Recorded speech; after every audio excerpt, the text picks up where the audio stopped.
Alam nyo na ba to mga bossing na meron ng ceramic clutch lining si Pitch Bike? Ayan. Sa mga naghahanap dyan ng magandang klaseng lining, ito na siya mga boss. Meron tayong pang Raider 150 carb at saka sa FI. Ito. At ito naman, meron din tayong pang Wave 100, XRM 110 and Sniper 150. At saka pwede din to sa ating NS 200 at saka YTX. Ayan. Sa Sniper 150, yung kapareha sa NS 200 at saka sa YTX mga boss.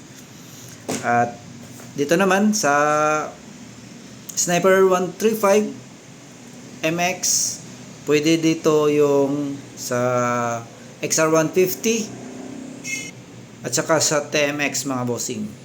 Ayan.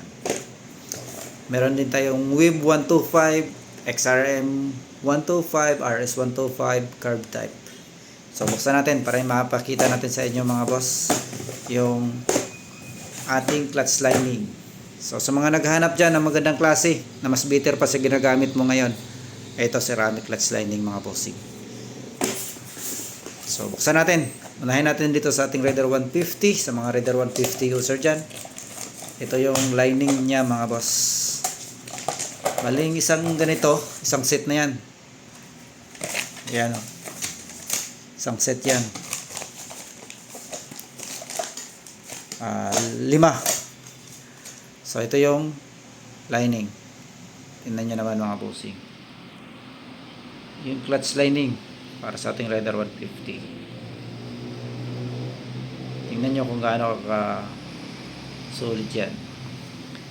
So then, Raider 150. Ito tayo sa Wave 100, XRM 110. Ito yung lining niya mga boss. Isang set din yan. Isang ganyan. Ayan.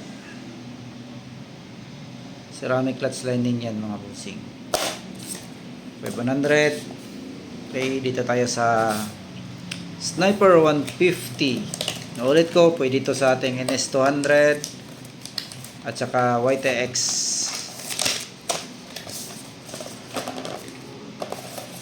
Ayan.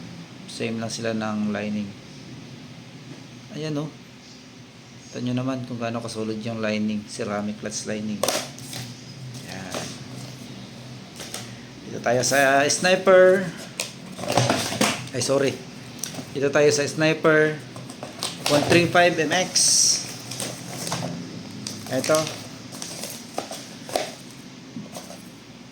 Yan.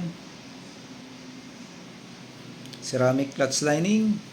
Sniper MX. TMX. Pwede ito sa TMX at saka sa XR 150. Ayan.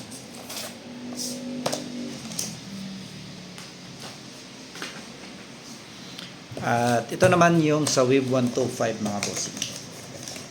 Sa mga Wave 125 user dyan or sa XRM 125 carb, ito. Hindi to pwede sa XRM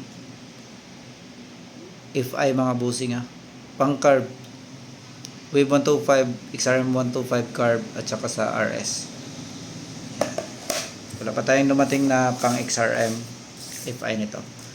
So, abang-abang pa sa mga paparating pa na parts para sa ating mga motor mga boss. Kaya sa mga di pa naka-follow dyan, pwede natin i-follow mga bossing. So, yan lang yung ating updates ngayon. Ride safe mga boss.